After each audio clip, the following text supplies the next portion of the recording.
오늘은 마태복음 20장 17절에서 19절을 보겠습니다. 예수님의 죽으심과 부활.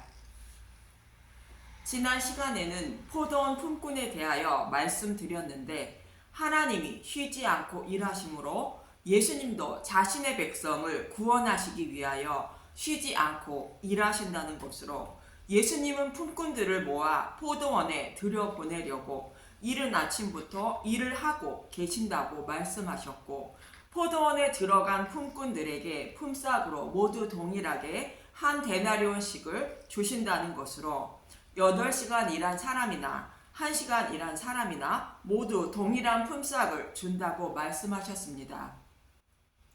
이 말씀은 구원은 우리의 행위로 구원을 받는 것이 아니라 하나님의 은혜로 주시는 선물이라는 것으로 하나님의 조건이라는 뜻입니다. 이렇게 은혜로 우리를 구원해 주시기 위하여 예수님이 죽으시고 부활하셔야 한다고 본문에서 3번째로 말씀하고 있습니다. 그럼 여러분도 잘 알고 계시겠지만 다시 한번 기억하는 의미에서 예수님이 왜 죽으시고 부활하셔야 하는지 먼저 알아보도록 하겠습니다. 예수님이 죽으셔야만 하는 이유는 우리의 죄 때문입니다. 죄가 있으면 하나님 나라에 들어가 하나님과 함께 거하지 못하기 때문입니다. 아담과 하와가 선악과를 먹고 죄를 범함으로 하나님과 같이 살 수 없기에 하나님은 그들을 추방하셨습니다. 거룩하신 하나님과 죄인들이 함께 살아갈 수 없다는 것을 성경은 빛과 어둠으로 비유하여 말해주고 있습니다. 빛은 죄가 없는 거룩하신 하나님을 말하는 것으로 빛이신 예수님이라 말하고 있고, 죄를 범한 죄인들을 어둠이라고 표현하고 있으며 빛과 어둠이 함께 공존하지 못하는 것처럼 죄인들은 빛이신 하나님 앞에 나아가지 못한다는 것입니다. 그래서 어둠인 죄인들이 빛이신 하나님 앞에 나아가면 어둠이 사라지듯 지옥불에 들어가게 되어 영원한 사망에 이르게 된다는 것입니다.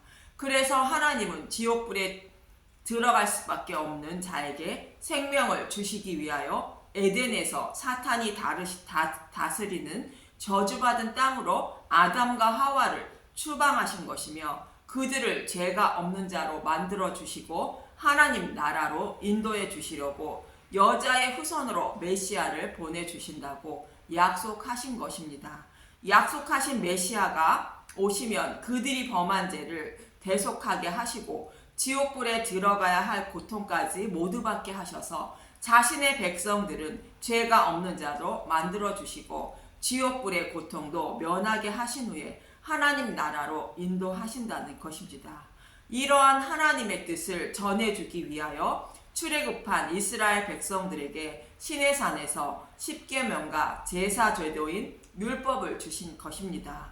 십계명을 지키지 못해 죄를 범한 자가 그의 합당한 제물을 제사장에게 가지고 가면 그 제물의 죄를 전가하여 번제단에서 여호와께 화제로 드려 죄를 사함받게 하고, 또 모르는 죄와 죄를 사함받지 못한 죄까지 대속죄일날 대제사장이 제사를 드림으로 모든 죄를 사함받게 되는 것입니다.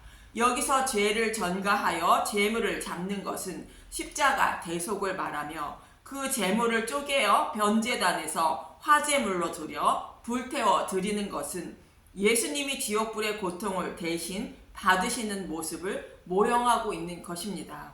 이 모습이 장차 여자의 후손으로 오실 메시아를 통하여 죄인들의 모든 죄를 사해 주시고 지옥불의 고통까지 받으심으로 우리가 받을 죄의 값인 사망을 모두 해결해 주신 것입니다. 이러한 성막의 모습을 히브리서 8장 3절에서 5절에 말씀하고 있습니다. 히브리서 8장 3절, 대제사장마다 예물과 제사를 드림을 위하여 세운 자니 그러므로 그도 무엇인가 드릴 것이 있어야 할지니라. 예수께서 만일 땅에 계셨더라면 제사장이 되지 아니하셨을 것이니 이는 율법을 따라 예물을 드리는 제사장이 있음이라. 그들이 섬기는 것은 하늘에 있는 것의 모형과 그림자라. 모사가 장막을 지으려 할 때에 지시하심을 어둠과 같으니 이르시되 삼가 모든 것을 산에서 내게 보이던 본을 따라 지으라 하셨느니라. 모세가 장막을 지으려 할 때는 성막을 세우는 것을 말하는데 성막에서 이루어지는 일들은 하늘에 있는 것들의 모형과 그림자에 불과한 것이라는 뜻으로 장차 여자의 후손으로 오실 메시아가 자신의 백성의 죄를 대속하여 주셔서 죄를 사하여 주시는 것을 말해주는 모형과 그림자에 불과했다는 것입니다. 그리고 약속대로 때가 참에 여자의 후손으로 예수님이 오셔서 단번에 모든 일을 이루어 주셨다고 히브리서 9장 12절은 말합니다. 히브리서 9장 12절 염소와 송아지의 피로 하지 아니하고 오직 자기의 피로 영원한 속죄를 이루사 단번에 성소에 들어가셨느니라.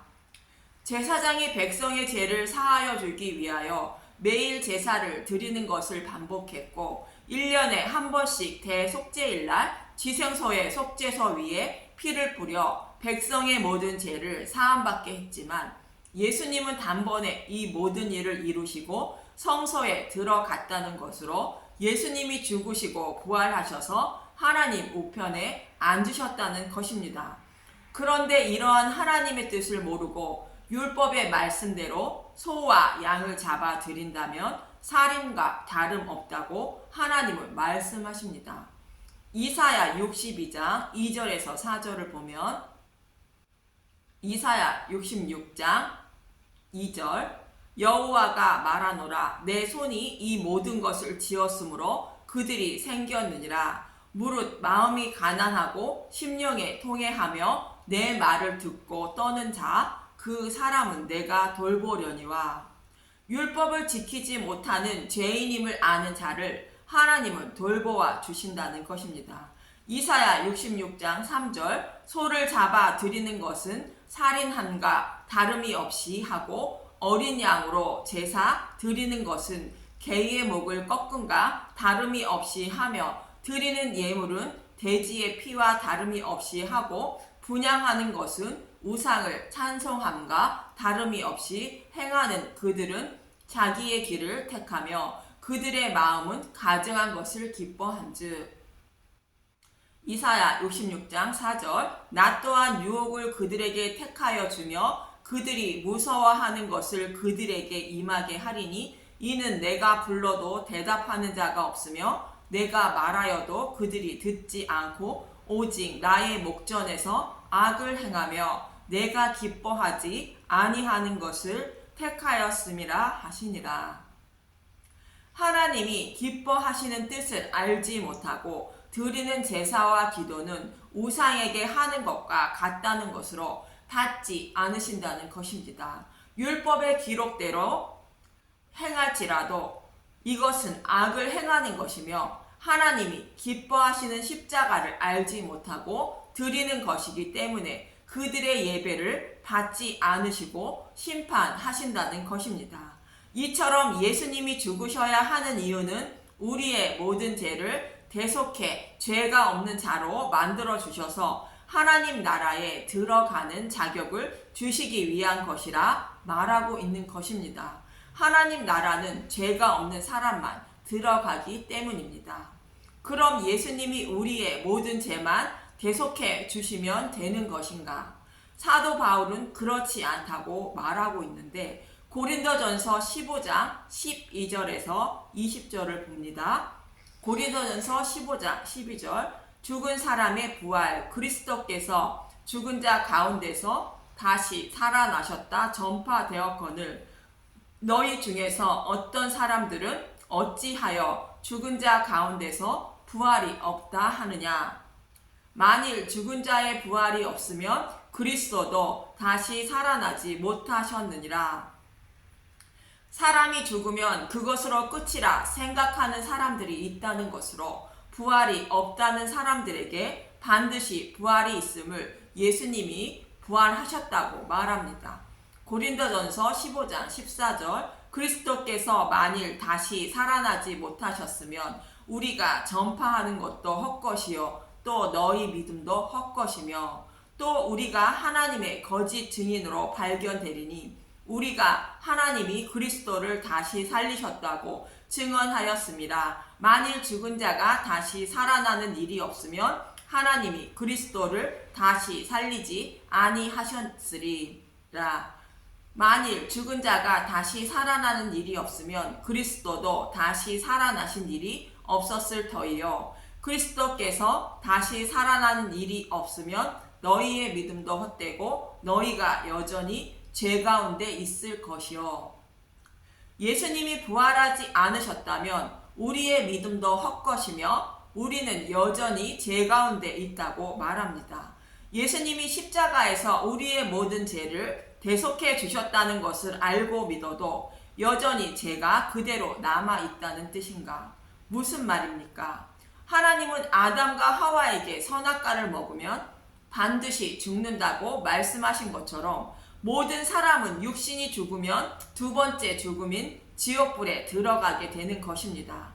그래서 예수님은 우리의 죄를 대속해 주셔서 하나님 나라에 들어가는 자격을 주셨고 지옥불에 들어가는 것도 해결해 주시기 위하여 예수님이 지옥불의 고통도 받으시게 되는데, 예수님이 부활하지 못하셨다는 것은 여전히 지옥불의 고통을 받고 있다는 뜻입니다. 그렇다면 예수님을 믿어 우리가 죄를 사함 받았어도 지옥에 들어가는 고통은 해결받지 못했기 때문에 우리가 영원한 고통을 받아야 하므로 여전히 죄 가운데 있다고 말하고 있는 것입니다. 혹 지옥이 없다고 생각하거나 육신이 죽으면 끝이라 생각하는 사람들에게 요한복음 5장 28절에서 29절에 예수님은 이렇게 말하십니다. 요한복음 5장 28절, 이를 놀랍게 여기지 말라. 무덤 속에 있는 자가 다 그의 음성을 들을 때가 오나니 선한 일을 행한 자는 생명의 부활로 악한 일을 행한 자는 심판의 부활로 나오리라. 선한 일을 행한 자는 예수님이 나의 모든 죄를 대속해 주신 것을, 곧 복음을 믿는 것을 말하며, 악한 일을 행한 자는 복음을 믿지 않는 자를 말합니다. 이처럼 예수님도 사람이 죽으면 반드시 부활을 하되 예수님을 믿는 사람은 하나님 나라에 들어가기 위한 생명의 부활로, 믿지 않는 사람은 지옥불의 고통을 받기 위한 사망의 부활로 심판대 앞에 나오게 된다는 것입니다. 그리고 예수님을 믿는 자는 하나님 나라에서 영원히 살고 믿지 않는 자는 지옥불의 고통 속에서 영원히 살아야 한다는 것입니다. 이렇게 예수님의 부활이 없었다면 약속의 말씀을 믿었던 선진들과 저와 여러분도 망한 자요 불쌍한 자라고 고린도전서 15장 18절에서 20절은 말합니다.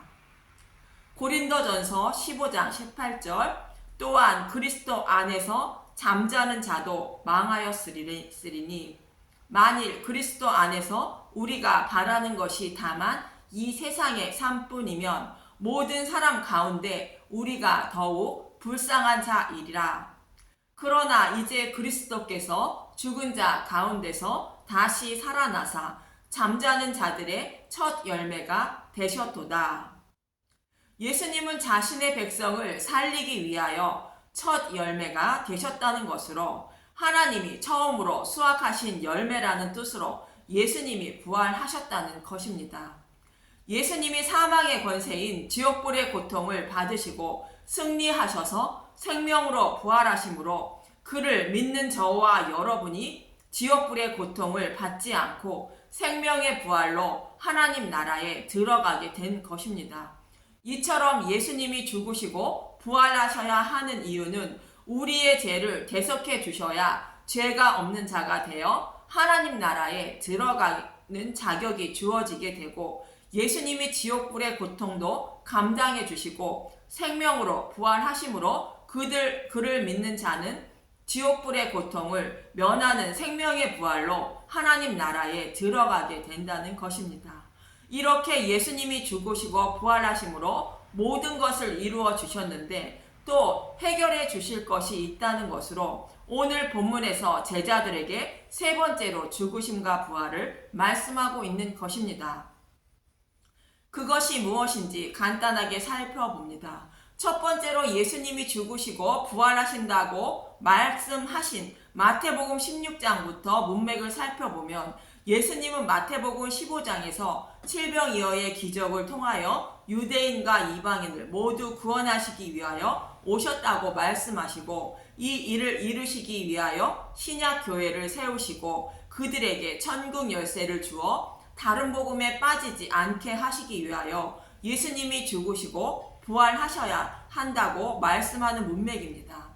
마태복음 16장 21절에서 22절 마태복음 16장 21절 죽음과 부활을 처음으로 이루시다. 이때로부터 예수 그리스도께서 자기가 예루살렘에 올라가 장로들과 대제사장들과 서기관들에게 많은 고난을 받고 죽임을 당하고 제3일에 살아나야 할 것을 제자들에게 비로소 나타내시니 베드로가 예수를 붙들고 항변하여 이르되 주여 그리 마옵소서 이 일이 결코 주께 미치지 아니하리이다.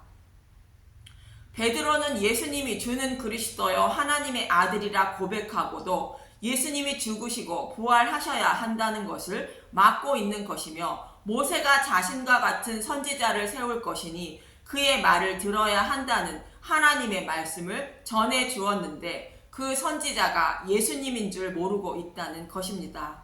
이렇게 하나님의 뜻을 알지 못하는 자들을 위하여 복음을 깨닫게 하여 곧 귀신 들린 자를 고쳐 구원해 주시려고 예수님이 죽임을 당하고 제3일에 살아나리라고 두 번째로 말씀하고 있는 것입니다. 마태복음 17장 22절에서 23절을 보면 마태복음 17장 22절 죽음과 부활을 다시 이르시다. 갈릴리에 모일 때에 예수께서 제자들에게 이르시되 인자가 장차 사람들의 손에 넘겨져 죽임을 당하고 제3일에 살아나리라 하시니 제자들이 매우 근심하더라. 이 말씀을 하시고 성전세를 내는 말씀으로 이어가는 것은 복음을 깨닫게 하여 생명의 속전세를 여호와께 내주기 위한 것이라고 말씀하고 있는 것입니다. 이렇게 생명의 속전세를 내는 것은 예수님에 대하여 알아 믿는 것을 말하는데 스스로 예수님을 알고 믿을 사람은 아무도 없다고 말을 이어갑니다. 예수님을 따르고 있는 제자들도 동일하다는 것으로 베드로가 예수님이 죽으시면 안 된다고 말한 것처럼 모든 제자들이 동일하게 예수님이 왕이 되면 자신들이 좌우편에 앉길 원하고 있다고 이어지는 마태복음 20장 23절에서 24절은 말하고 있습니다. 마태복음 20장 23절 이르시되 너희가 과연 내 잔을 마시려니와 내 좌우편에 앉는 것은 내가 주는 것이 아니라 내 아버지께서 누구를 위하여 예비하셨든지 그들이 얻을 것이니라. 열 제자가 듣고 그 두 형제에 대하여 분이 여기거늘 이렇게 열 제자가 분이 여겼다는 것은 모든 사람들이 예수님에 대하여 알지 못하는 맹인이라고 말하는 것이며 이어지는 29절에서 31절에 말하는 것입니다. 마태복음 20장 29절 맹인 두 사람을 고치시다. 그들이 여리고에 떠나갈 때에 큰 무리가 예수를 따르더라. 맹인 두 사람이 길가에 앉았다가 예수께서 지나가신다 함을 듣고 소리질러 이르되 주여 우리를 불쌍히 여기소서 다윗의 자손이여 무리가 꾸짖어 잠잠하라 하되 더욱 소리질러 이르되 주여 우리를 불쌍히 여기소서 다윗의 자손이여 하는지라. 세베대의 아들 어머니의 요구는 맹인의 모습과 같다는 것으로 두 맹인처럼 자신을 불쌍히 여겨달라고 구해야 하는데 자신의 아들들이 주의 좌우편에 앉길 원하고 있다는 말하는 것입니다. 하나님의 뜻을 모르는 이러한 맹인들을 고쳐주시기 위하여 예수님이 죽으시고 부활하셔야 그들을 구원하실 수 있다고 말씀하고 있는 것입니다. 맹인의 눈을 뜨게 하는 것은 성령님이 찾아오셔서 보는 눈과 듣는 귀와 깨닫는 마음을 주셔서 복음을 깨닫게 하셔야 하는 것입니다. 그래서 오늘 본문에서 예루살렘으로 올라가려 하실 때 세 번째로 예수님이 죽으시고 부활하실 것을 말씀하고 있는 것입니다. 마태복음 20장 17절 죽음과 부활을 세 번째 이루시다. 예수께서 예루살렘으로 올라가려 하실 때에 12 제자를 따로 데리시고 길에서 이르시되 마태복음 20장 18절 보라 우리가 예루살렘으로 올라가노니 인자가 대제사장들과 서기관들에게 넘겨지매 그들이 죽이기로 결의하고 마태복음 20장 19절 이방인들에게 넘겨주어 그를 조롱하며 채찍질하며 십자가에 못 박게 할 것이나 제3일에 살아나리라. 이처럼 맹인인 저와 여러분이 구원을 얻는 것은 우리의 노력이 아닌 것이며 하나에서 10까지 모두 하나님의 은혜로 구원을 받은 것으로 하나님의 선물이라 성경은 말하고 있는 것입니다. 우리의 구원은 이스라엘 백성들이 홍해를 건너는 모습과 동일한 것입니다. 출애굽기 14장 10절에서 14절을 보면 출애굽기 14장 10절 바로가 가까이 올 때에 이스라엘 자손이 눈을 들어 본즉 애굽 사람들이 자기들 뒤에 이른지라 이스라엘 자손이 심히 두려워하여 여호와께 부르짖고 그들이 또 모세에게 이르되 애굽에 매장지가 없어서 당신이 우리를 이끌어내어 이 광야에서 죽게 하느냐 어찌하여 당신이 우리를 애굽에서 이끌어내어 우리에게 이같이 하느냐 우리가 애굽에서 당신에게 이른 말이 이것이 아니냐 이르기를 우리를 내버려 두라 우리가 애굽 사람을 섬길 것이라 하지 아니하더냐 애굽 사람을 섬기는 것이 광야에서 죽는 것보다 낫겠노라. 모세가 백성에게 이르되 너희는 두려워하지 말고 가만히 서서 여호와께서 오늘 너희를 위하여 행하시는 구원을 보라. 너희가 오늘 본 애굽 사람을 영원히 다시 보지 아니하리라. 여호와께서 너희를 위하여 싸우시리니 너희는 가만히 있을지니라. 이스라엘 백성들이 홍해를 건널 때에 뒤에는 애굽의 군사들이 있고 앞에는 홍해가 가로막고 있지만 여호와께서 바다를 가르시고 자신들의 생명을 구원해 주시는 것을 가만히 지켜보라는 것으로 저와 여러분들도 나를 구원하시기 위하여 성경에서 스스로 약속하시고 스스로 행하시고 스스로 나를 구원하여 약속을 이루시는 하나님의 모습을 성경의 말씀을 통하여 가만히 지켜볼 때에 우리의 생명을 살릴 수 있다고 말씀하고 있는 것입니다. 그래서 예수님은 우리 앞을 가로막고 있는 홍해와 우리를 쫓고 있는 애굽의 군사들을 물리치시고 구원해 주시기 위하여 죽으시고 3일 만에 부활하셔야 한다고 본문은 말씀하고 있는 것입니다. 여호와께서 행하시는 일들을 성경의 말씀과 복음의 말씀을 통하여 가만히 지켜보아 생명을 살리는 저와 여러분이 되시길 간절히 기도합니다. 감사합니다.